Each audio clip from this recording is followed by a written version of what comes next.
vou dar algumas indicações gerais, principalmente para as pessoas que vão apresentar. Tivemos duas desistências, uma de última hora, infelizmente, de Alfredo Araújo e da Ema Bautizé, esqueci de dizer o nome dela, que não vou poder vir. Então, por causa disso, as pessoas que vão apresentar não se preocupem tanto com questões relacionadas com o tempo, podem se esticar um bocadinho mais, cerca de 15 minutos para cada um, 20 no máximo, e nós vamos calculando o tempo e vamos vos dizendo, ok? Esta sessão sobre o contributo dos estudos de aquisição e uso de matérias-primas era suposto ser uma sessão mais alargada, não só sobre matérias-primas líticas, mas por um lado é interessante que assim o seja, porque assim justifica um dos principais argumentos que eu usei ao realizar esta sessão, é que infelizmente estes estudos normalmente são aplicados unicamente aos materiais líticos e não têm que assim o ser, porque é interessante a nível de interpretação arqueológica saber não só de onde vêm os líticos, materiais pétreos, mas também todos os outros locais, cerâmicas, como é que eram explorados esses materiais. E então, para vos dar um pouco uma introdução sobre esse tema, já que não vamos ter as outras pessoas a falar sobre metais e cerâmicas, a Marta vai-vos dar uma breve introdução sobre como é que são feitos esses estudos, que técnicas é que podem ser usadas no geral, e depois daremos entrada às vossas apresentações, a cada uma. O Pedro, como tem que sair um bocadinho antes, vamos trocar a ordem do debate. Então, fazes a tua apresentação. A seguir à apresentação do Pedro, abrimos uma breve sessão de perguntas rápidas, quem tiver que fazer. Podemos fazer o mesmo com cada uma das apresentações, já que temos tempo para isso. E depois, no fim, podemos fazer um debate mais geral, mais alargado, já relacionado com todos os temas. Marta? Bueno, pues muchas gracias, Ana. Yo no hablo portugués, trataré de hablar un poquito lentamente español, ¿vale? Como comentaba Ana, se nos ha caído mucha gente, por desgracia, y sobre todo igual, no voy a decir desde luego las más interesantes, pero sí las que ponían el contrapunto a quizá lo más conocido sobre la materia o sobre los estudios en materia prima. Pues una chica que estudiaba sobre materiales metálicos y otro que iba a hacer análisis de residuos para perfumes y también para cerámicas. Como bien dice yo, bueno, voy a hacer simplemente por alargar un poquito y que no sea todo tan monotemático, ¿no?, de la lítica, un poquito un contrapunto, como digo, y una pequeña introducción a lo que es la metodología. Me imagino que si estáis en esta sesión, un poquito nos suena, un poquito hemos oído hablar o nos interesa de alguna forma. Bueno, tradicionalmente el estudio de materias primas va a venir asociado a partir de, bueno, voy a meterme aquí un poco en el rollo, ¿vale?, en la teoría más dura, a partir de los años 80, con el desarrollo de las técnicas científicas. Como sabéis, la arqueología no es una ciencia. Bueno, lógicamente no es verdad, ¿de acuerdo? Bueno, lo que vamos a hacer los arqueólogos es tomar estas técnicas, sobre todo que nos ayudan a analizar la composición de los materiales, y me imagino que los que trabajáis más en ello, difracción de rayos X, fluorescencia, petrología, SEM, por enumerar las principales, que nos aporta, pues nos ayuda por un lado a hablar de elementos principales, hablar de composición, hablar de elementos traza, y por otro lado, en el caso de las difracciones y de la SEM, de la fluorescencia, y por otro lado tenemos la petrología, que como bien sabéis hacemos una lámina delgada, corte, ¿no?, a la pieza, y lo que nos ayuda es a ver esos elementos que sabemos que existen en su forma mineralógica, en su fase mineralógica, y hablar de textura, cómo están representados esos minerales que yo sé que existen, que yo sé que están, en qué fase mineralógica, en qué cantidad, bueno, un poquito, ¿no?, si repito, pues es lo que nos ayuda. En mi caso, como también introducía Ana, yo me voy un poquito también de este tema. Yo estudio o aplico estas técnicas a las cerámicas, que también en la sesión anterior, si habéis estado, pues algunos hablaban también de pastas y de las diferencias texturales, de la textura que podemos ver. Bueno, pues efectivamente, yo ahora mismo en mi tesis doctoral, uno de los puntos principales sobre un yacimiento holoceno, y digo holoceno en toda su amplitud, porque tengo fases cronológicas desde pues, la edad histórica, vamos a decir, romanos, edad medieval, hasta época neolítica. Entonces lo que estoy haciendo es un estudio de pues, cada una, no todas, ¿no?, pero desde luego sí, calcolítico, neolítico, voy a intentarlo también con la edad del bronce, para caracterizar cada uno de esos momentos y pues, poder hablar de los cambios. Esos cambios pues, lo que pretendo los que nos ayuden a establecer las diferencias tecnológicas y técnicas en las diferentes fases culturales. Y como no quiero ser muy pesada, voy a parar aquí, ¿de acuerdo? Y como decía Ana, pues vamos a empezar por Pedro Horta, preliminary and technological comparison between chert and quartz explaining pieces from Upper Paleolithic of Bayreuth. Olá a todos. Inicialmente ia fazer a comunicação em inglês, mas como só somos portugueses e espanhóis, apesar do texto estar em inglês, eu vou falar em português. A não ser que prefiram que eu fale em inglês. O que eu vou apresentar hoje é uma pequena fração, cerca de um terço. Vamos dizer assim, um terço isto é o material que eu estou a estudar para a minha tese de mestrado. O que vou apresentar hoje são os dados preliminares da análise tecnológica e funcional e especialmente por ser uma sessão de matérias-primas em que entranhei-me um bocado, apesar do meu tema não ser de matérias-primas, mas entranhei-me um bocado. Claro que agradeço à Ana e à Ana por terem aceitado, que eu não esperava inicialmente. E então, o que vou fazer hoje é mostrar o início e os primeiros dados que há das comparações entre o Silex e Quartz. Então, em primeiro lugar, o que é uma splinter piece? Uma peça astilhada, como se diz em espanhol, em português diz peça esquerolada, em inglês chama splinter piece, scale piece, tem outras definições em francês. Uma peça esquerolada é fundamentalmente uma peça que é uma peça elíptica, como podem ver, que tem dano causado em pelo menos dois polos, e o dano é causado, chamam-se esquirolamentos, não é? Como podem ver.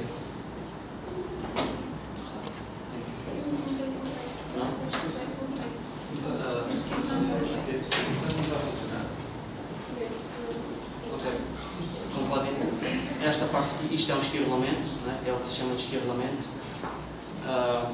Não dá para ver bem, provavelmente, mas aqui a peça tem uma série de dano. Este dano em ambos os polos é causado por atividades de percussão direta. A peça é assentada numa superfície dura e é atingida numa extremidade por um percutor, o que causa que um polo tenha dano direto que levanta um maior esquirolamento e o polo que está assente na superfície dura tenha pequenos esquirolamentos. Eles são um bocado, tradicionalmente são tratados como núcleos bipolares, apesar de não serem. As primeiras definições de peça esquirolada aparecem em 1906 e até aos dias de hoje, basicamente, ao longo do século XX, surgiram uma série de novas definições. Ainda hoje há uma série de problemas com a definição de peça esquirolada. Binder, em 87, criou a definição que hoje em dia é mais aceite, não é? Que é uma peça com uma morfologia variada, com esquirolamentos bifaciais e bipolares, que são causados por uma percussão violenta. Estas peças aparecem no registro arqueológico ligadas à nossa espécie. Até agora, os contextos mais antigos são ligados à MSA, a Middle Stone Age africana, durante o Howison Sport. E estas peças aparecem no registro desde a MSA até ao Neolítico, na Europa. O caso de estudo é um sítio que é no sul, no Algarve, que é Valboi. Valboi é um sítio que tem ocupações de Paleolítico Superior e Neolítico, apesar da maior parte da tecnologia ser paleolítica, tem a pequena parte do Paleolítico. Valboi é dos sítios que têm uma melhor preservação estratigráfica, em que nos níveis do Paleolítico Superior todos os tecnocomplexos principais estão representados. Valboi o sítio é dividido entre três partes, que é a vertente, o terraço e o abrigo.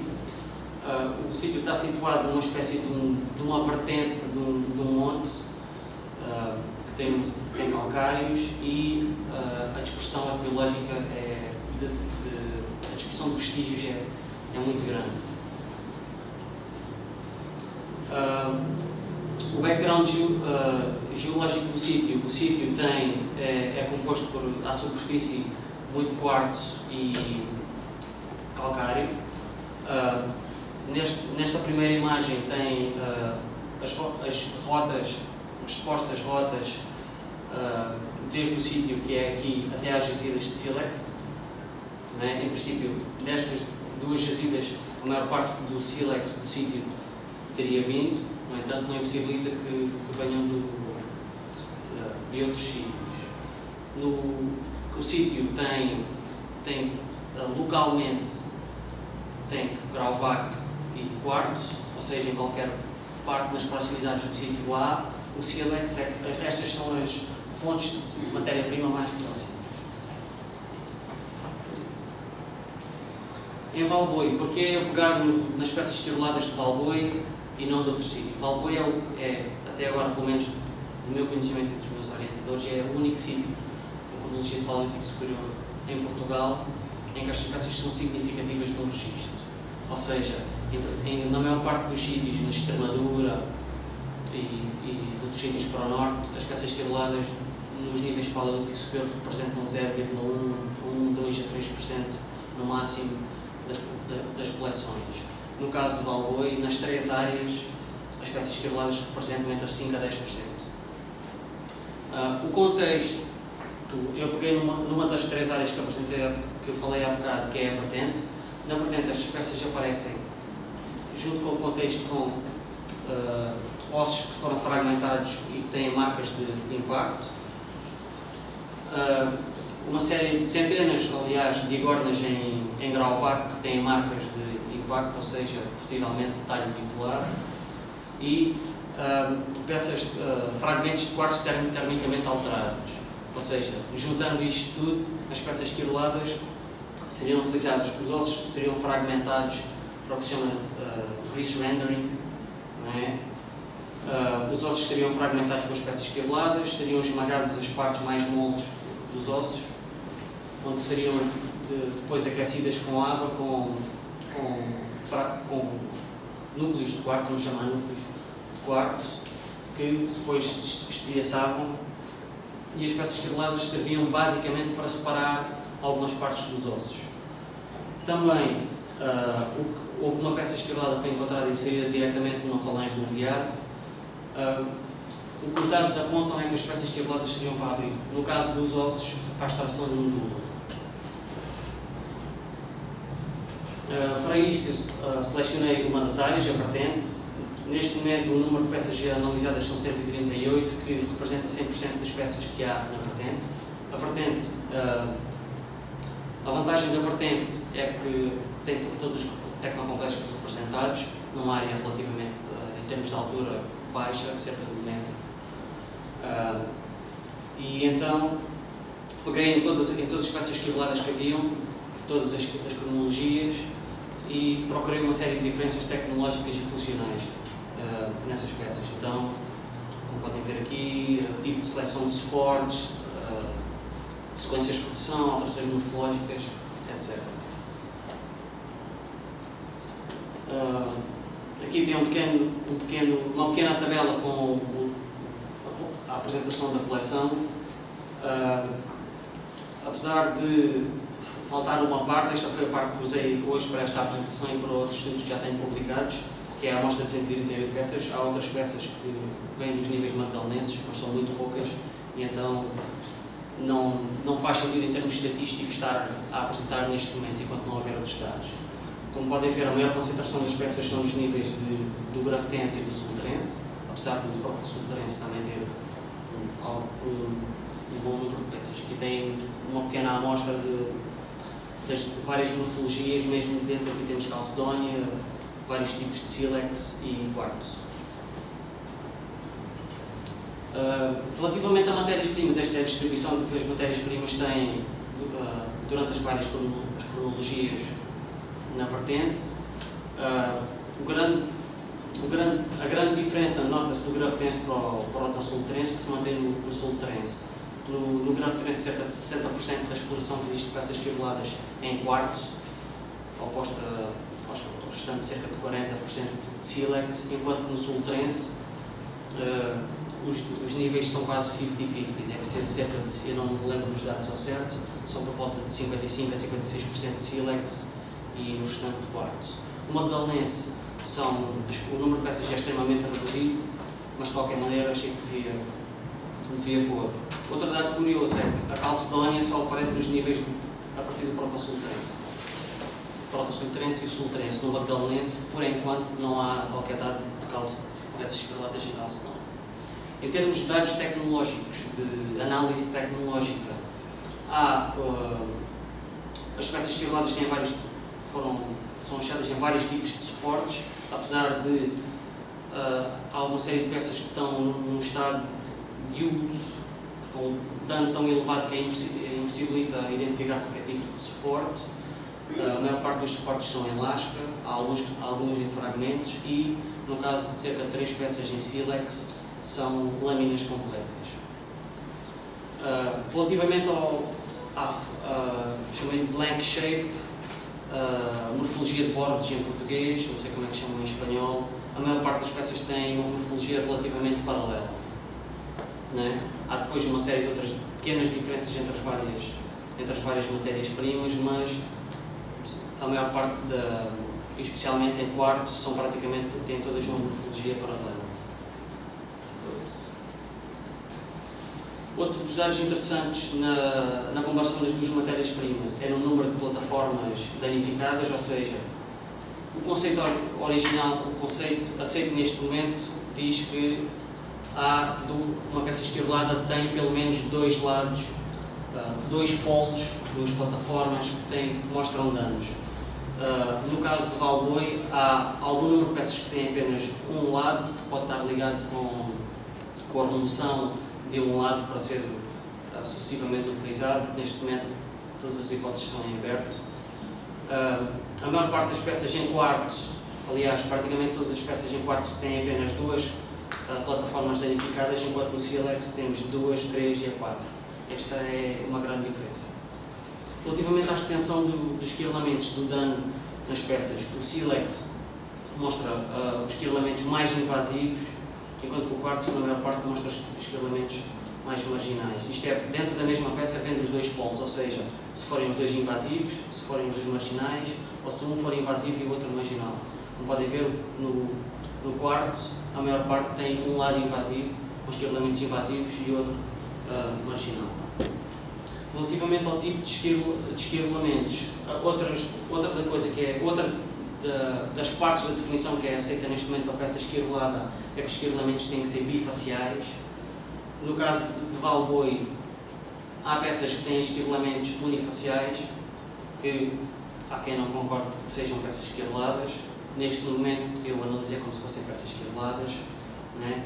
Há peças que têm, há um grupo de peças que têm esquirlamentos bifaciais, mas no entanto o grande grosso da coleção vem de peças que têm de um polo de esquirlamentos bifaciais e no outro polo unifaciais.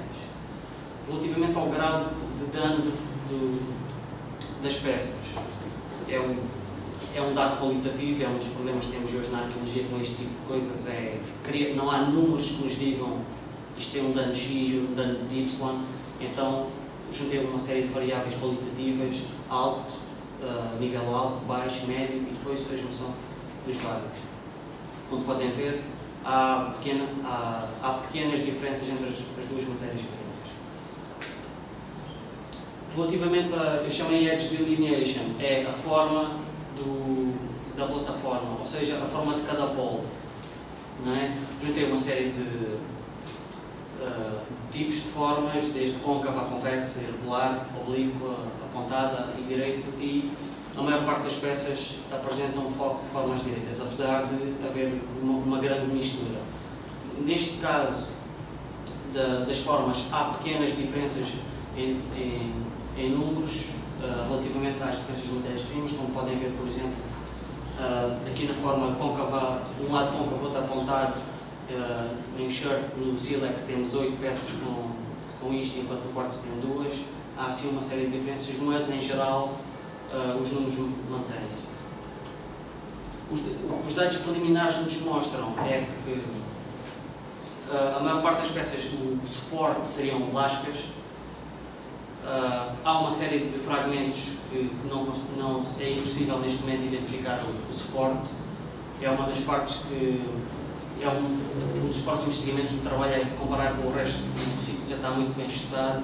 Há muitos dados sobre as outras áreas do sítio, então é comparar com os dados que há de lascas, de lâminas, etc., que estão inteiras, da cronologias do grafitense e do solutrense, comparar com os meus dados e poder dizer a maior parte dos suportes eram em lasca. Neste momento, a maior parte dos suportes de facto são em lasca, mas são apenas dados preliminares. Não é? Pronto, como já referi, a maior parte da morfologia de cada polo, a maior parte das peças tem polos paralelos, direitos, há pequenas diferenças em ambas as matérias-primas. Um dos dados interessantes é que apenas em sílex há peças esquerladas que foram retocadas. Há um buril que é um buril fundamentalmente, mas que tem dano igual a uma peça esquerlada e um raspador. Não há qualquer tipo de peça retocada em quartzo.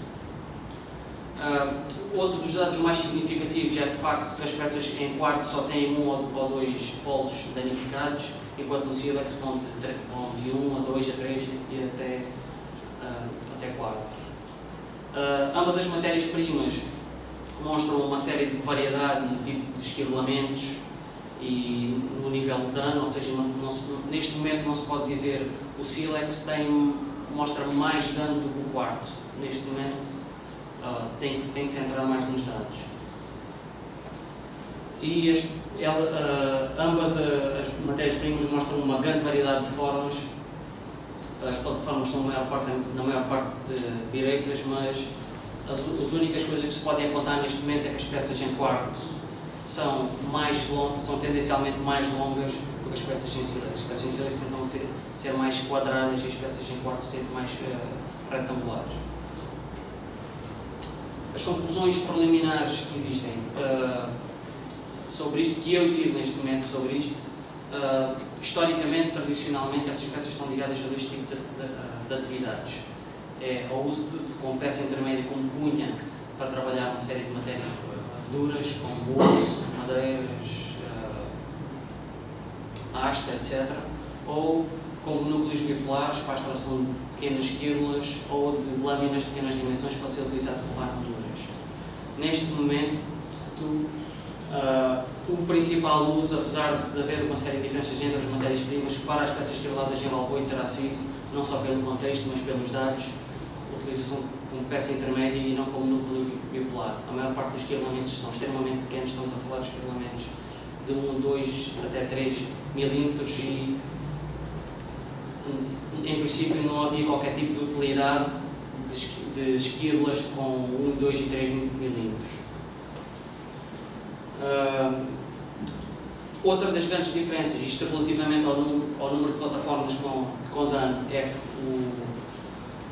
possivelmente as peças em sílex a matéria-prima seria gerida, ou seja, haveria um maior aproveitamento do sílex do quartzo. O sílex não é local, é regional, não é?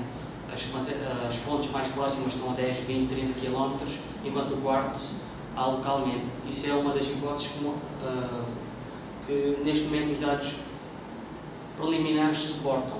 Há um pouco menos os esquirolamentos pode haver menos utilização do quartzo, extensivamente, ou seja, sistematicamente, porque há tanto quartzo à superfície que era utilizar a peça para partir um osso, largar e amanhã utilizar outra, enquanto as peças em sílex mostram que o uso foi extensivo. O que é que se segue em frente neste trabalho? Vou fazer uma análise estatística dos dados, comparar, não foi possível fazer neste momento um trabalho experimental devido a uma questão de tempo, mas futuramente fazer um trabalho experimental com o máximo de matérias-primas possíveis que haja em contextos portugueses e espanhóis, para ver se realmente podemos identificar ou não que se utilizar para trabalhar osso fica com esta marca, se utilizar para trabalhar madeira fica com esta marca. Parte-se do princípio que sim, mas o grande problema das espécies esquerduladas é que o uso é contínuo, ou seja, ambas as plataformas continuam a ser renovadas e destruídas. Logo, qualquer traço, qualquer marca que fique trabalhar o osso hoje, se amanhã for utilizada para trabalhar outro osso ou para trabalhar madeira, pode estar completamente destruída. Isto é o grande problema que existe de análises traciológicas com este tipo de material. Por isso, obrigado a todos.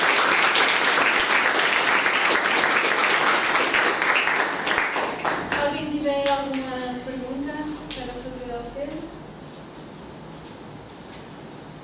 Tu respondeste às perguntas que eu ia fazer agora no fim, por isso. Quando tu referes que o sílex é muito utilizado, tu notas algum nível de desgaste, de continuidade sempre de utilização? Sim, sim. Sim. Isto relativamente, eu chamei o grau de dano, neste caso, é as peças em quartos, aliás, o número de esquerdamentos que tu encontras em peças em quartos é relativamente mais baixo do que em sílex. Em sílex tens peças com até 18 esquerdamentos e no quarto tens no máximo 8, se tiveres. Há uma série de problemas com isto, não é? São duas matérias-primas completamente diferentes, não é? Eu, neste momento, acredito que um grande número das diferenças não venham da utilização, mas venham das matérias-primas em si, não é? E esse é um dos grandes problemas que eu me referi há bocado que temos neste momento. É que, por exemplo, se formos buscar um talhador experiente e pomos do quarto o sílex à frente, ele diz que o sílex é muito melhor. Mas porquê? Não temos nenhum número, não temos nada cientificamente válido para dizer que isto é melhor que isto.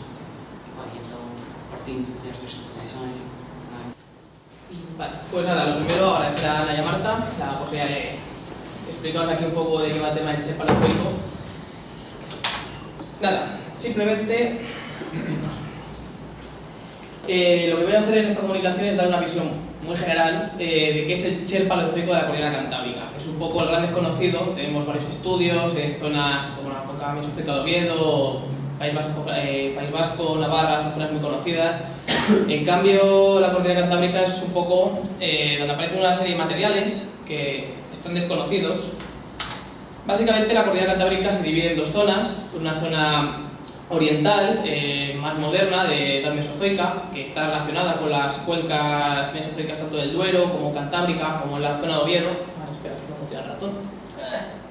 ¿Sí funciona? Sí, sí funciona. Perfecto, pues eso, que es la zona de la cuenca mesozoica de Oviedo, que son sílex más conocidos, de mejor calidad. Y luego tenemos este amasijo de formaciones geológicas que es la zona paleozoica, la zona más occidental, de edad mucho más antigua, que se divide en 5 zonas principales: la región de pliegues y mantos, cuenca carbonífera central, manto del Ponga, picos de Europa y unidad del Pisuerga Carrión. Los límites de esta zona tan antigua, el mar Cantábrico por el norte, Atlantiforme Narcea y las cuencas mesozoicas que os comentaba antes de Cantabria y el Duero. Vale, ¿a qué denominamos Cher? Bien, yo no voy a meter en el tema este de moda de si llamamos Cher, Flint, no, mira, yo simplemente utilizamos el término Cher para denominar una serie de materiales de color oscuro, negro, una serie de características en común, que es los que os pongo aquí abajo, con una matriz opaca, fractura concoide, alta variabilidad interna, planos de factura y ausencia de pátina blanca. Esto es muy importante porque son unos materiales que no se patinan, esta pátina blanca muy típica de los sílex, lo cual es un punto importante a la hora de la diferenciación. Vale, entonces, ¿por qué utilizo el término Cher? Si no me voy a meter en ningún tema, es bibliografía. Los geólogos, no es una cosa arqueológica, los geólogos llevan utilizando el término Cher en la cordillera cantábrica desde principios de siglo. Entonces, por herencia, utilizamos el término para no mezclar. Vale, los problemas del Cher son muy similares. El Cher, cuando yo hablo del Cher negro, me refiero a un macrogrupo de materias primas que agrupan varias formaciones geológicas, varias variedades de formaciones geológicas. Entonces, es un grupo muy heterogéneo interiormente, pero que de visu, según lo tienes en la mano, son muy parecidos todos entre ellos. Entonces, ¿cuál es el problema? Que diferenciar entre estas variedades internas es muy complicado. Luego, otro problema es la dificultad de la identificación de las formaciones en el campo. Como os comentaba antes, la cordillera cantábrica tiene un montón de pliegues, de fallas, es complicado encontrar buenos afloramientos, porque, por ejemplo, lo que puede pasar es lo que tenemos aquí. Esto es un corte de carretera que se hizo en 1960 y en 40 años ha quedado totalmente destruido. Y aquí es precisamente la sección tipo de unas formaciones importantes en las que aparece estos shale paleozoicos y está totalmente erosionada, aquí no se puede ver nada. Y aquí es un corte hecho moderno para intentar destapar lo que ha ocultado la formación de arriba. Entonces, ¿dónde se encuentran los buenos afloramientos? Pues, por ejemplo, en estas zonas, que son zonas de mucha pendiente, de alta montaña, o en cortes de ríos, porque los de las carreteras, bueno, pues algunos están bien, pues como este podéis ver que no...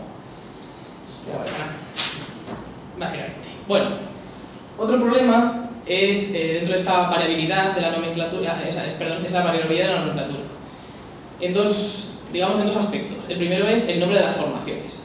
La cordillera cantábrica tiene bibliografía desde principios de siglo, con una importancia entre los 50 y los 80, que ahí es donde más se estudió, con dos escuelas diferentes, la Universidad de Oviedo y la Universidad de Leiden, en Holanda. La Universidad de Oviedo se encargó sobre todo de la cuenca carbonífera central y de la vertiente norte de la cordillera, y la Universidad de Leiden se encargó de la zona sur, leonesa palentina. Entonces, entre ellos, cada grupo de investigación tenía su propia nomenclatura para sus propias formaciones y no todos estaban de acuerdo ni siquiera en dónde se delimitaba una formación o no. Entonces, esto es, por ejemplo, un caso muy curioso, es el de la formación Barcaliente, actual formación Barcaliente, que se empezó llamando Calcaire d'Escañós, en francés, o pronunciación, bueno, caliza de montaña es la traducción, que la dividieron en dos miembros. El miembro superior más o menos lo han dejado un poco tranquilo, pero el miembro inferior lo han llamado de todas formas, caliza metalífera, caliza basal, miembro cervera de la formación Escapa, Calcaire de Villanova. Bueno, a partir de 1971, por fin, se estableció, se quitó todo esto y se llamó formación Barcaliente. Como esto, hay, decenas de ejemplos de formaciones que a la hora de estudiar es complicado porque cada uno le llamaba de una forma. Y luego está la variabilidad de la nomenclatura de las silicificaciones que aparecen. Voy a resumirlo muy rápidamente. Yo os comentaba el término de chert. Habían utilizado el de silex, por eso os dije que tampoco me voy a meter mucho en el tema. La radiolarita, que es un silex, entendido así en sentido amplio, formada para la acumulación de radiolarios, que suelen ser de colores rojos, verdes, grises claritos, pero también aparecen de colores negros. Y cuando aparecen de colores negros se tiende a llamar liritas o radiolaritas negras, con lo cual volvemos otra vez al problema de los nombres. Llevamos 4 en un momento y quedan jaspes. Los jaspes son las radiolaritas o las liritas en las que no se han apreciado los radiolarios, las han llamado jaspes. Bueno, y luego satanita, que esta es verdad que se utiliza muy poquito, pero sí que aparece en alguna cosa, que es como una especie de pizarra silicificada, aparece solamente concretamente en una formación. Entonces, bueno, todos estos problemas, y luego queda estos dos, que los voy a englobar en realidad, que es la falta de estudio sobre estos shale por la calidad media para la talla. Son shales muy poco vistosos, entonces faltan estudios, se han hecho muy poquitos, solamente tenemos alguno de Natividad Fuerte de 2010, que establecieron algunas diferencias dentro de un yacimiento arqueológico. Luego en la Riera, creo recordar que también hay otra separación, se hizo algo de petrografía y tal, pero muy poquito. Y luego, bueno, ahora en el Congreso de Barcelona de Materias Primas hemos caracterizado dos formaciones, formación escalar y formación Begamian, que bueno, el tema está en prensa y esas cosas. Vamos a ver. Vale, esto es un poco una lista de algunas de las formaciones que tienen, entendamos el shale negro como macrogrupo, ¿vale? Todas estas tienen referencias a shale. Lo que pasa es que ya podéis ver, por ejemplo, aquí la formación Begamian y la formación Alba tienen liritas y radiolaritas negras que se han englobado siempre dentro del grupo de los shale, pero son distintos. Esto lo interesante en realidad es que nos marca patrones, no es que porque sea una cosa u otra, simplemente nos da una pista de que se están utilizando más cosas que solamente el shale negro que parece que aparece en la bibliografía. El shale en posición derivada es la clave, en realidad. Vamos a ver, la geografía y la geología de la cordillera cantábrica es complicada. Estas son algunas de las formaciones, no están todas, o algunas, bueno, habría que actualizar un poquillo, pero es un mapa con las formaciones geológicas en las que a priori hay shale. Como veis, está lleno todo de pliegues, fracturas, fallas de todo tipo, y además, esto hay que sumarlo a que esta es la orografía en paralelo, en horizontal. Todo es grandes pendientes, picos muy altos, por ejemplo en la zona de Picos de Europa hemos encontrado afloramientos casi a 2000 metros, entonces físicamente es complicado este tipo de prospecciones. Por lo tanto, los nódulos que mejor calidad tienen son los de los ríos, son iguales que los que aparecen en las formaciones geológicas, no es otra materia prima distinta, simplemente el río los ha procesado y ha eliminado las partes más blandas y los planos de fractura los ha separado, entonces ha dejado las partes más compactas y nos encontramos con una serie de materiales ya rodados de mejor calidad, por lo menos muy aptos para la talla, en buenas cantidades, que eso facilitan la recogida frente a esas zonas de alta montaña que os comentaba antes, en las que además normalmente estos CHER aparecen muy erosionados y muy fracturados. Para hacer un estudio del tema este del CHER hemos seleccionado 2 yacimientos, son mesolíticos en la vertiente sur, muy cerquita de Picos de Europa, que son la Uña y el Espertín. La mayoría de las materias primas de estos yacimientos son el CHER negro, la cuarcita, la lateralita y luego tenemos un pequeño porcentaje de siles de fuera. Prácticamente un cuarto, si no es más, dependiendo del nivel y del yacimiento, en torno a un cuarto de la materia prima está dentro del macrogrupo de los CHER negros. De los CHER negros como macrogrupo, porque como aquí os pongo por ejemplo 4 piezas distintas que siempre se han englobado dentro de este grupo de los CHER, en los que tenemos uno más brillante, otro con un brillo más mate, este que probablemente está un poco afectado por fuego y este con este bandeado tan característico. Bueno, pues os diré que esta pieza en concreto ni siquiera es un CHER, es una lilita y siempre se ha englobado dentro del mismo grupo. Entonces es importante esa separación, que es lo que se está haciendo con estos yacimientos. Y es muy interesante el tema de la presencia del córtex en estas piezas. Son córtex rodados de procedencia aluvial, que es la diferencia, o sea, es lo que nos da el patrón de movilidad hacia el aprovisionamiento de los ríos y no formaciones primarias. Sí aparecen algunos cortes de tipo primario en la formación alba, son prismas cuadrados, son como bloques muy cuadrados con unas aristas muy marcadas y esos los utilizan sin rodamiento, porque es mucho más fácil de adquirirlos y además la composición interna es mejor que estos que aparecen de color negro. Pero normalmente son las banderitas de color rojo, es muy raro encontrar las negras. Y bueno, ya para acabar, tampoco voy a dar mucho mala chapa, vale, una pequeña definición rápida del CHER negro, que es un sílex paleozoico de color oscuro que aflora en algunas formaciones de la cordillera cantábrica y se aprovisiona principalmente en las cuencas fluviales, por lo menos hasta donde se ha visto. Es de una calidad apta para la talla. No es especialmente bueno, los nódulos no son de gran tamaño, pero sí que es verdad que se ha utilizado, está constatado en yacimientos de tanto el Espertín como en la Uña, y además en época moderna, por ejemplo, los trilleros iban a las cuencas fluviales a coger estos CHER negros para hacer los trillos de la zona del Valle del Esla. Y luego, pues por último, hacer una pequeña referencia a este tema de la división interna, que yo creo que es donde hay que incidir en este tipo de estudios para intentar separar las diferentes variedades del CHER negro y poder intentar hacer estudios de movilidad de las poblaciones. Porque hay formaciones que igual aparecen en una zona y en otras no, y claro, eso solamente se puede hacer si haces una diferenciación buena de los grupos. Si todo lo denominas CHER negro, que es lo que se lleva haciendo hasta hace poco, todo ese grupo de CHER negro y queda como aislado del resto de estudios de siles y de movilidad, pues nos perdemos una parte importante de la movilidad hacia la cordillera cantábrica, que aunque es verdad que son siles menos vistosos, al final se han utilizado y que creo que hay que estudiarlos igual. Y bueno, vale, pues nada, muchas gracias.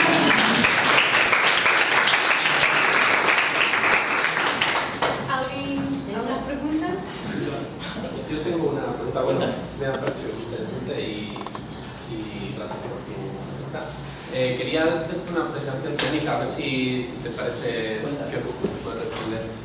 Cuando hablas de los nódulos aluviales, para uso mejor calidad para la talla, ¿se tiene en cuenta las microfisuras del propio rodado de los nódulos a través de aluvial?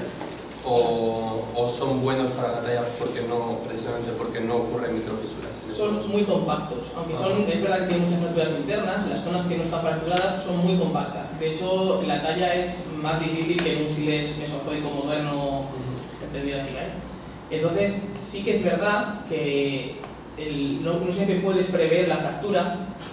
No tendrá que ver directamente con el tema de las microfracturas que me comentas del origen aluvial, pero te puedo decir que no es común que aparezcan fracturadas las zonas corticales. Aparecen muy rodadas, pero muy poco fracturadas.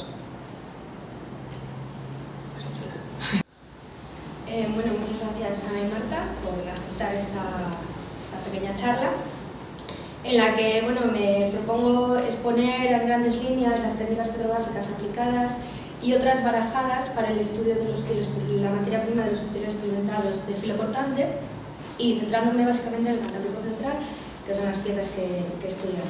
Planteamos dos objetivos fundamentales por los que es necesario conocer estas materias primas y la problemática a la que nos enfrentamos con su estudio.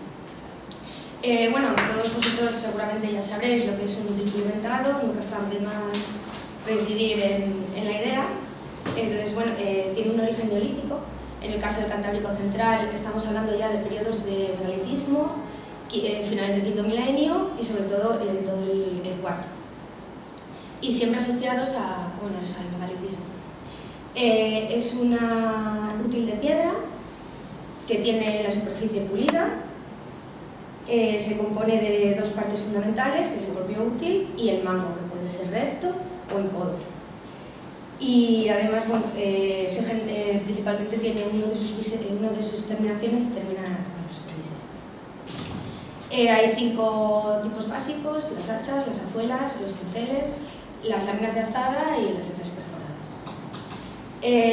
Los dos primeros objetivos con el que planteo el estudio de las materias primas, por un lado está que si son realmente herramientas, si las materias primas son realmente útiles y mecánicamente pueden funcionar, y por otro lado y también si son objetos simbólicos o exclusivamente simbólicos.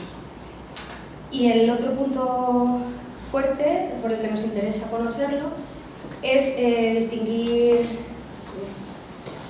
establecer las posibles fuentes de aprovisionamiento de materias primas, y así como conocer las redes de distribución que pudieron existir en el Neolítico, además de intercambio, hablar de jerarquización del territorio y en un sistema de redes. Los problemas que nos encontramos para identificar la materia prima, en primero, es el desconocimiento de la propia materia. En la mayoría de los casos se ha ignorado el estudio, siempre desde un punto de vista tipológico, entrando más temas de contextos, pero lo que es la materia prima, su identificación, es en muchos casos inexistente en los trabajos previos y en otros es errónea, simplificando en decir pizarras o fibrolitas sin entrar a valorar nada más.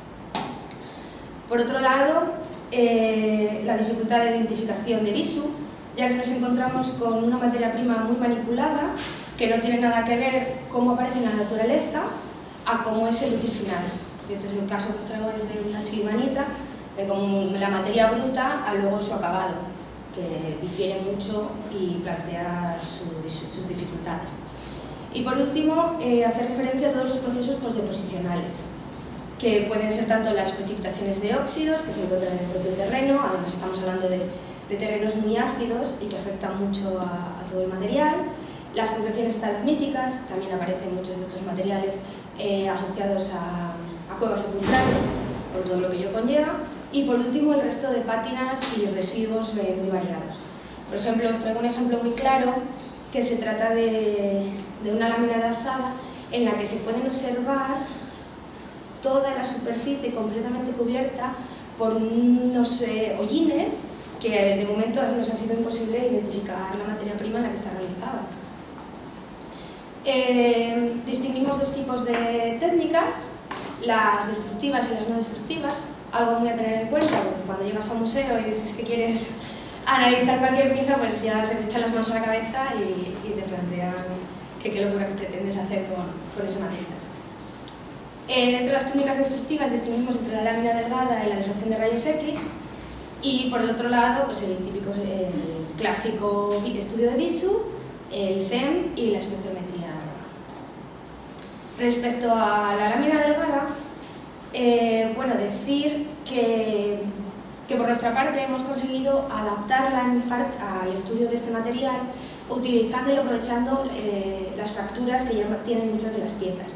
Entonces hemos hecho pequeñas extracciones, porque tampoco necesitamos una gran material para caracterizarla, ya que son prácticamente homogéneas toda la materia prima en toda la pieza. Entonces esto plantea ciertas ventajas a la hora de proponer el estudio a través de la lámina delgada.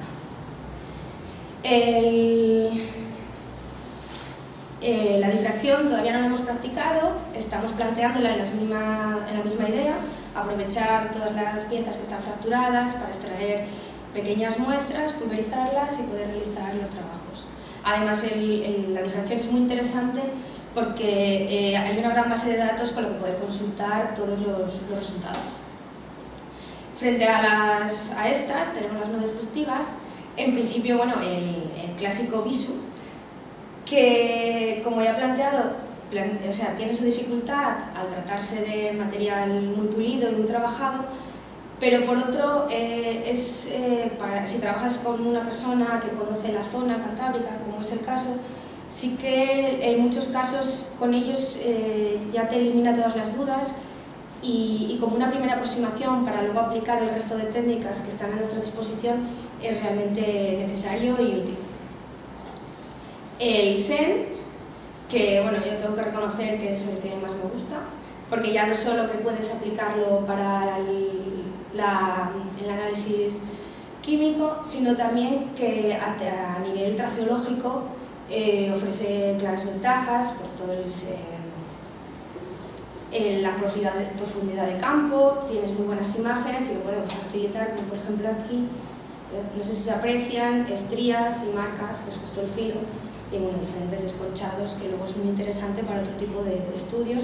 Además que yo pretendo un estudio en conjunto de todo este material y si una técnica me vale para varias cosas, pues hace que gane puntos frente al resto. Y por último el Raman, que aunque frente a la difracción no requiere restricción de la muestra, pero no tenemos una base de datos extensa que nos ayude a poder aplicarlo coherentemente, porque muy bien que me digas que tengo no sé qué, pero si no puedo corresponderlo con nada, no me está diciendo nada realmente, simplemente sí, muy bien. Te quedas con una idea, un espectro, pero no puedes llegar a más. Entonces, bueno, con todo esto y con una muestra de 183 útiles, recalcar que, bueno, noticia de su existencia.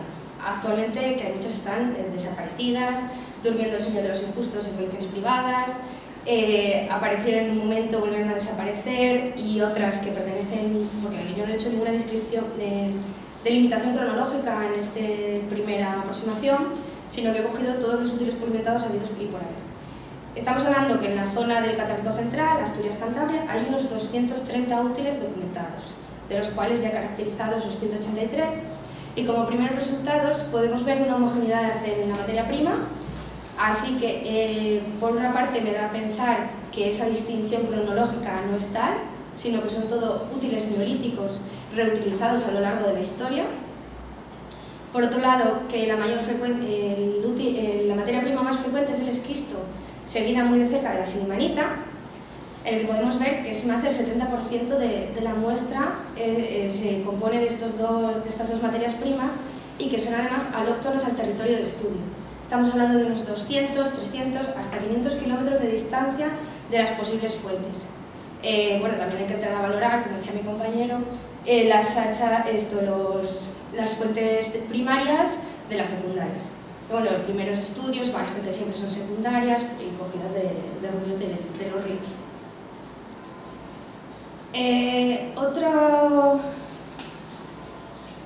Otro resultado que he valorado en un primer momento es que prevalece, se observa una selección de la materia prima según su función. Entonces vemos cómo en las hachas predomina el esquisto, con un porcentaje realmente alto, estamos hablando de un 60%, frente a las azuelas, que son mayoritariamente en sílex. Bueno, el resto de tipos, quiero decir que no he entrado a valorarlos a este nivel porque la muestra es realmente escasa. Estamos hablando de 9, 7, 2 piezas, que se queda un poco cojo para llegar a unas conclusiones fuertes en este sentido. Y por último, resaltar que hay una dominación del verde. El verde prima. Yo, he utilizado en un primer momento una tabla Munsen y es que es todo verde. Sí que es verdad que las rocas metamórficas, el verde es el color más habitual y la gama cromática que prevalece, pero también otros estudios en el resto de Europa, como puede ser Petercan en Bretaña, sí que ven cierta presencia y cierta homogeneidad y preferencia por el verde. También lo podemos ver con los contes de Bariscitas y todo el jade y la importación de estos útiles en el que la gama cromática siempre es el verde. Y bueno, con los objetivos que he planteado, el primero de ellos es demostrar su utilidad como herramientas o exclusivamente como objetos votivos, podemos decir, por una parte, que prevalece la calidad de la materia prima frente a la facilidad de acopio. Estamos hablando que más del 70% de las materias primas son exportadas. Sí que hay algunos útiles hechos en material autóctono, pero son muy escasos y son casi excepcionales. Y desde el punto de vista de materia prima, no desde el punto de vista traceológico ni cualquier otro, solo podemos decir que 8 de estos útiles son objetos simbólicos. Os traigo 2 ejemplos para poder decir por qué digo que son solo simbólicos. Son 2 casos muy particulares. Uno es el hacha perforada de Santa Cruz, en Asturias, y es una pieza que, por una parte, sí que desde el punto de vista de la materia prima sería útil mecánicamente, como es una silimanita de grano fino, de excepcional factura. Lo único que desde el punto de vista morfológico tiene un índice de espesor realmente limitado. Estamos hablando de que no llega a su espesor máximo, es de 1,2 centímetros, me parece. Entonces, mecánicamente es inútil. En el momento, es una pieza muy frágil y en el momento que se utilice rompe. Y además, bueno, ya desde el punto de vista estético, pues tiene una elaboración y un gusto que la diferencia del montón. Y enfrente tenemos lo que se han llamado los long sisels, en este caso de Esles, Cantabria, y este está realizado en limonita. Se trata de una roca relativamente blanda, arenosa, de grano medio, y que no, en el momento que la hubieran dado un golpe o utilizado como un cincel, se hubiese fracturado. Bueno, de hecho, se ve una fractura posterior. Y que claramente nos está diciendo de que solo es un símbolo, un emblema de algo que fue y que no es utilizada como eso. De hecho, estas se están asociando a contextos ya calcolíticos en el que simplemente prevalece la idea de lo antiguo, de asociados a tiempos pasados, y la reutilización en muchos casos de monumentos megalíticos, imitando el ajuar, pero en una calidad mucho menor, sino simplemente el símbolo, sin ser herramienta.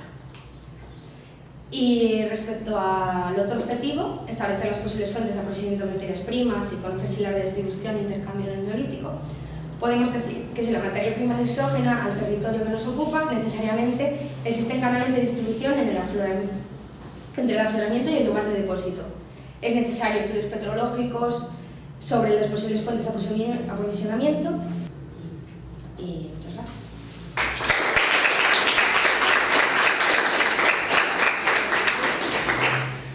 ¿Alguien tiene una pregunta? No tengo yo, sí. Te voy a hacer una pregunta. Por ejemplo, en el último teatro, ¿qué se llama? Sí. Ese último objeto que era de que es el long chisel de Esles. Limonita. Sí, de limonita, por ejemplo. No se puede poner la hipótesis en herramientas que parece que son hechas en un material que a lo mejor no es el propio o es mejor para la función que la forma te sugestiona. No pueden ser hechas, por ejemplo, por alguien que está aprendiendo a hacerlo y por eso les es más fácil trabajar con un material más blando, por ejemplo. ¿Sabes? Poner otras hipótesis, no que sea todo simbólico, que sea todo... Sí, que tienen... Bueno, Tiene estas poco... piezas las sí, hay muy particularmente las hay desde el sur de Portugal, en el magnetismo del Alentejano, hasta Bretaña. Sí. Y las hay en diferentes materiales. Hay unas que son en silimanita, que son buenas, otras en anfibolita, también rocas muy duras y que aguantan el trabajo. Y luego están estas, que está esta de Cantabria, hay otras 2 en Asturias y creo que una más en Galicia, que sean de este material. y están siempre asociadas a ajuares megalíticos. Entonces, bueno, si son por el contexto, yo tiro más al carácter simbólico que a que entren en... Sí, sí, que es lo que más te lleva. Aparte que, bueno, desde el punto de vista trazológico está bien. Sí, pregunto sin conocer el contexto, claro. Claro, eso es lo que más marca. En este caso, la materia prima es importante, pero lo que es el contexto y donde aparecen te limita mucho más la idea. Como también todo lo que dicen con las... Hay azuelas que tienen este tamaño, que son 3 centímetros, 3,5, y hay mucha gente que las interpreta como juguetes. Yo tengo mis dudas, no sé. Hay algunas que tienen huellas de uso y que podrían haber servido para útiles mucho más precisos, como puede ser el trabajo con arcos o talla o cualquier otra cosa. Entonces siempre hay que barajarlo todo, pero bueno, yo tiro más por esta idea en este caso. Yo también tengo una pregunta. Has dicho que las materias primas, las mayoritarias, hablando, no me acuerdo cuáles habías dicho que eran de zonas que alóctonas totalmente, estás hablando de 200, 500 kilómetros, y lo digo porque me voy a temas que me interesan a mí mismo más, hablando de comunicación.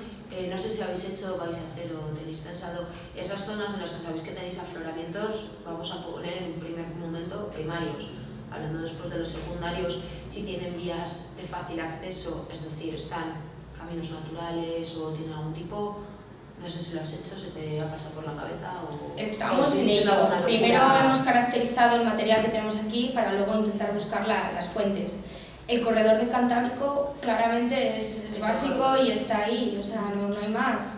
Pero precisamente, esa es mi pregunta, ¿de dónde vienen? ¿Dónde tienes esos afloramientos? Por una parte están en la parte gallega, próxima a Lugo, que es donde estaría el macizo paleozoico, y donde estarían asociados más principalmente los esquistos, que es el afloramiento más cercano. También tienes en la zona ya del más occidental de Asturias, también podría haber algo, pero el problema ya es también los tamaños, porque por ejemplo, en un principio la silimanita también podría proceder de Galicia, pero estamos hablando de una pieza de 22 centímetros. Y los bolos gallegos son mucho más pequeños. Pero por ejemplo, la silimanita, pues yo establezco como principales fuentes, puede ser Guadalajara, toda la cordillera, o sea, todo el sistema central, y hay algunos pequeños afloramientos en Galicia, pero claro, chocan. Y esta tipológicamente, por ejemplo, por hablar de es tipología bretona.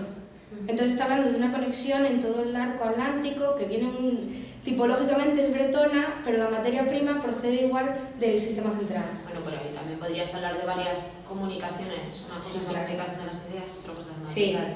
Sí. Vale, nada, asocia todo y está todo... Cosas así que se me pasaba así por la cabeza. Pero bueno, todavía queda mucho trabajo y sobre todo establecer las posibles fuentes. Pasa que es bastante complejo de momento. Vale. Hemos llegado. Además... Boa tarde a todos. Sou David, venho da Universidade do Algarve. Estou aqui para apresentar sítio de cobrinhos, ao qual o meu tema é crescimento de neandertais, o aprisionamento do quartzito no Paleolítico Médio. Quero desde já destacar que, como podem ver na imagem da apresentação, isto foi sítio que resultou de uma intervenção de emergência, de um ampliamento de uma fábrica em que houve algumas limitações depois das metodologias que foram usadas para o espólio. Esta fábrica, ao qual deu-se um ampliamento, é de grande importância a nível nacional, sendo uma das maiores fábricas que exporta pasta de papel a nível europeu. Logo daí, havia muitas limitações para o processar da obra. Sendo uma fábrica de grande importância a nível nacional, fez tudo correto, pediu um estudo de impacto ambiental, ao qual nada foi detectado no relatório mencionado, e prosseguiu-se com as obras. Essa mesma empresa contratou uma empresa de arqueologia para acompanhar o trabalho, e quando se depararam no sítio com materiais arqueológicos, nomeadamente materiais líticos.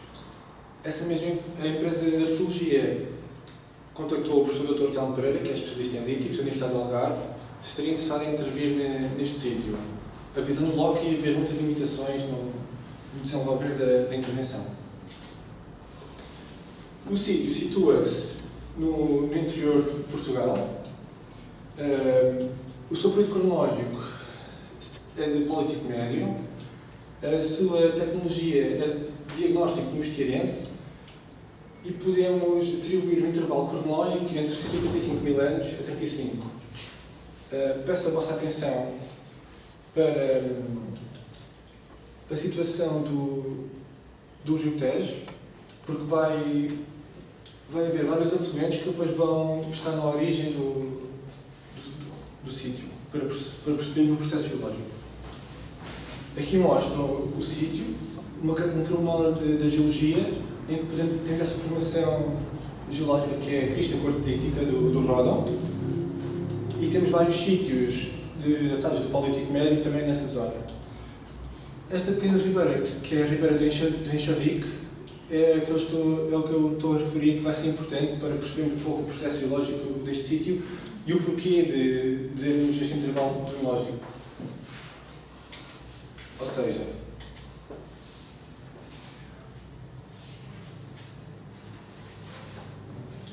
o sítio situa-se adjacente à crista quartzítica, foi formado por processos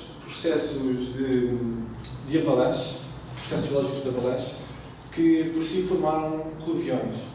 Esses mesmos coluviões, que eu mostro nesta imagem, foram usados como fontes de matérias-primas pelas sociedades do Neandertais.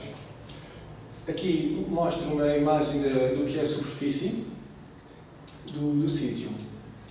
O porquê a ribeira do Enxarrique ser importante para determinar um intervalo cronológico. Ou seja, nós conseguimos perceber que, para o sítio ser formado por processos geológicos de vertente, nomeadamente avalanche, que levaram consigo lastros, nós percebemos que teve que se formar antes da ribeira ter formado. E tendo o trabalho do professor Pedro Cunha datado os terraços todos do Tejo, nós temos as datações da base e do topo dessa ribeira. Podemos então atribuir o tal intervalo cronológico de 185 milhares de anos e 35 milhares de anos. Como eu referi, isto foi um sítio que ocorreu numa intervenção de emergência ou com limitações. Fez uma avaliação ao sítio, fazendo uma recolha de superfície, juntamente com sondagens manuais, ao qual deu positivo para a arqueologia e que era mesmo diagnóstico político médio, nomeadamente mosteirense.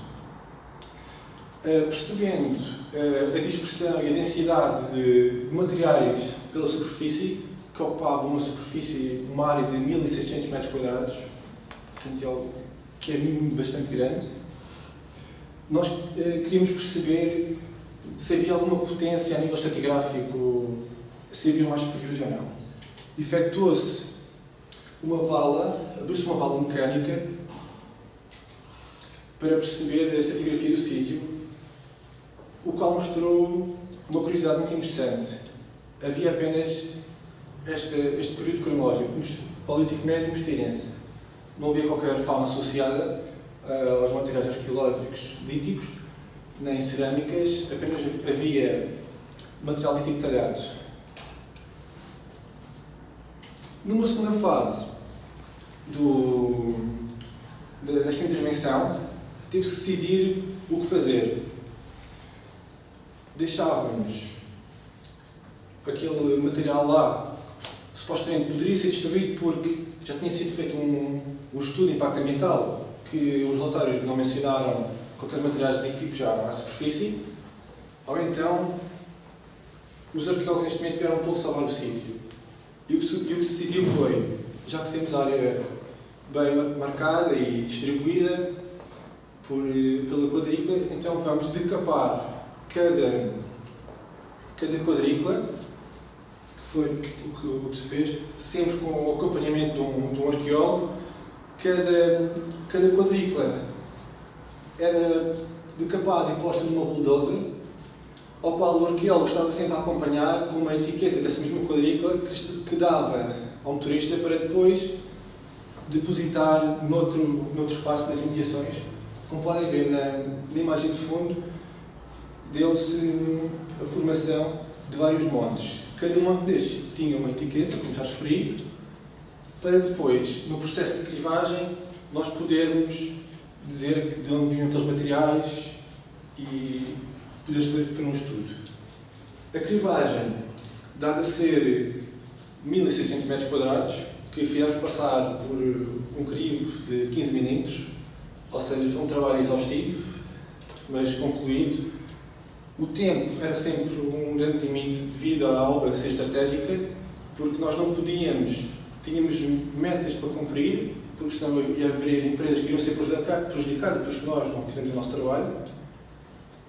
E então, tudo foi concluído e correu bem. Após a crivagem, tínhamos que fizemos uma triagem para perceber e para retirar o espólio arqueológico. Ou seja, devido a ser entre formações de avalanche e haver muito cascalho devido aos detritos que vinham das cristas, nós separámos a triagem o que era antrópico e o que não era. Agora mostro algumas peças, fotos dos utensílios líticos, ao qual podemos ver núcleos de valulares, pontas de valulares, uma lasca típica valuar e das pontas de valulares. Dou a conhecer o núcleo tipo quina, que é muito bem referenciado, datado na bibliografia francesa, mas que não é tanto em Portugal. Este núcleo e esta tipologia deste núcleo que me permite, dada essa bibliografia está tão bem datada e documentada, permite-nos ser mais curtos no intervalo cronológico e pôr este sítio entre 80 e 90 mil anos. Mostro uma tabela dos dados preliminares que derivam da recolha de superfície de sondagens, ao qual foram analisadas 451 peças. Qual a importância disto no posicionamento da matéria-prima e o porquê? Temos uma grande quantidade de lascas, ou seja, uma indústria de lascas que é típico mostirense, e a percentagem de lascas sem córtex é muito importante perceber, porque normalmente em fontes de matéria-prima em primeira instância não é muito normal encontrar lascas com grande sem percentagem de córtex. Neste caso, como do ponto de vista geológico é uma instância em segunda posição, mas do ponto de vista arqueológico é em primeira instância, porque as sociedades forneceram-se próprias dos cluviões. Dou também a conhecer mais números dos núcleos tipo quinas, dá a destacar que ainda são dados preliminares.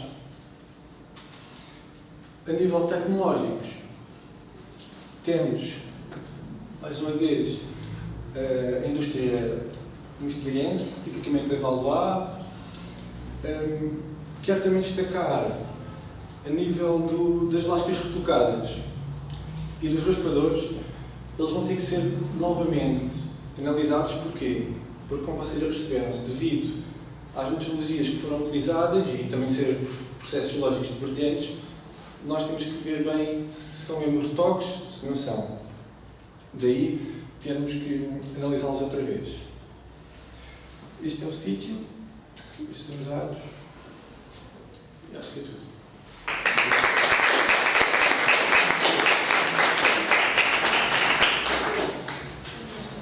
Perguntas? Eu tenho duas. A primeira, porquê é que tu situas o tipo quina exclusivamente naquele intervalo de tempo tão curto? Eu vou dizer porque é que eu faço esta pergunta muito rápido, Porque eu conheço um sítio, por exemplo, no norte de Espanha, não vou dizer qual é o sítio porque ainda não está publicado, que tem datações muito mais recentes e que praticamente toda a tecnologia mosteirense que aparece é tipo quina. E são cronologias entre os 40, por aí. Eu baseei-me como eu disse, em bibliografia francesa. E na bibliografia francesa, pelo que eu li, que eu analisei, eles distribuem mesmo no sul de França, que é onde mais aparece. É o sul de França, é o mais estado e mais onde aparece. Mais aparece, então eles distribuem mesmo 80 e 90. Sim. E pelo... Sim. Falei que não era Tenta verdadeiro. ver no norte da Península Ibérica, porque pouco a pouco, porque claro, era uma coisa muitas vezes que não se reconhecia e que pouco a pouco as pessoas vão reanalisando coleções e vão se dando conta que uma coisa que dizemos não aparecia, afinal existe. Mas em Portugal não é referenciado nem... Sim, eu sei. Acho que este é um dos primeiros sítios, a responder o terceiro. Sim, em Espanha também há muito poucos. Falo por esse vai ser publicado quando sair depois do minuto. E outra pergunta, isto se calhar foi falta de atenção minha logo no início. Vocês, na intervenção arqueológica, vocês fizeram só aquela sondagem no início, depois o resto foram sondagens mecânicas? Não. Fizemos várias sondagens manuais para perceber a dispersão e a densidade do material. Okay. Depois, porque essa análise depois também te ajuda a perceber se pode existir uma densidade maior de materiais que tenham retoques, que não são retoques, que são acidentes, entre aspas, de percurso.